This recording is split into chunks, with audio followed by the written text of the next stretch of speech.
So the topic today, which is about overcoming the fear of cold calling, guys, I had to go through it and it completely changed my life. So if today I told you that if you were to overcome the fear of picking up the phone and talking to strangers, that your financial life and your family's financial life would be changed forever, would you sit down and make the calls? My name is Mamadou Diallo and this channel is all about helping you be successful in your own real estate journey. I've done since 2019 over 100+ transactions in real estate, all the way from wholesaling real estate to fix and flips, buy and hold, raising private capital. Guys, the house that I'm standing in right now, I just bought this property, which is my primary residence in Atlanta, with no money, no credit, no credentials, nothing, right? And that's all because of this one skill, overcoming the fear of picking up the phone and talking to strangers. Like, I had to work on this, guys. If you're going through this right now, trust me, number one, you're not alone. 99.9% of people have this fear. The difference between the one that succeed, right, whether that be cold calling for real estate, cold calling small businesses to sell them products or whatever it is, overcoming the fear of picking up the phone and talking to strangers is the difference between successful people and non-successful people. Successful people understand that, you know what, this is a fear that will never go away. So what can I do? Let me run to it. Let me run to it, because the only thing I can do is to get used to it. Anybody that tells you that they enjoy waking up in the morning and cold calling strangers, I guarantee you they're a guru. What we call a guru is somebody who talks about a business that they don't do, right? So they talk about, for example, real estate, but they actually don't do deals. That's a guru. You want to talk to gurus. Nobody that I know, and I have a lot of high-level friends and successful friends in real estate or other businesses, right? And everybody that I've talked to about cold calling, what they tell me and what I know by experience, because I've done it. My first 8 months, I was on the phone grinding, cold calling myself, wearing all the hats. I was doing the cold calling, following up on the sellers, talking to the title companies, doing it all myself before I started building a team. One thing we all have in common is that we got used to the rejection. We got used to the rejection, and then we changed something else in the way we think about it in order to keep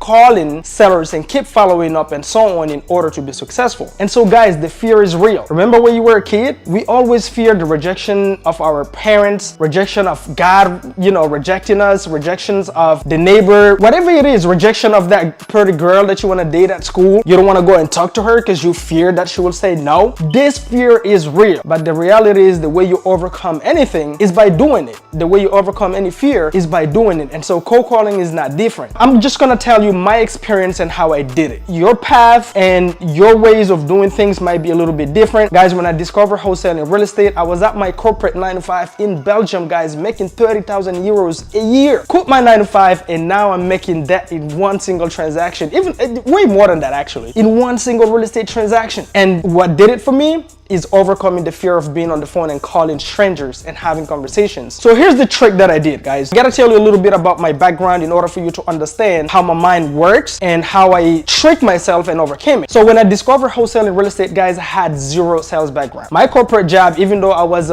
in Belgium, I used to work for the European high-speed trains, and I was a commercial agent, but it was not sales. The customers come to me, they wanna buy train products, and I advise them where to go to travel. I have the map. Yes, I did learn the skill of talking to multiple different people, but it was not sales. I've never worked in a position where I actually have to do sales, meaning call people, negotiate, convince people, follow up, blah, blah, blah, blah. I've never done that. I had zero experience. Guys, literally, I didn't even know what granite countertops were. It's funny because we all live in homes on a day-to-day basis, but if you're not a real estate investor, you don't pay attention to these things. Then you get into real estate investing and then you start learning all these terms. Granite countertops, expensive items like the roof, the electrical, the plumbing, blah, blah, blah. Like, I never paid attention to these things because I wasn't an investor. And so I had to learn the language of my current trade that I want to get into. Guys, I grew up in a refugee camp, okay? Lost my mom at the age of 7, got sent to a refugee camp where I grew up alone with a bunch of kids from different countries, all that flew from war, lost their parents, all that bunch of kids, and we raised ourselves. And in that small little town where I grew up, this was in Belgium, it's called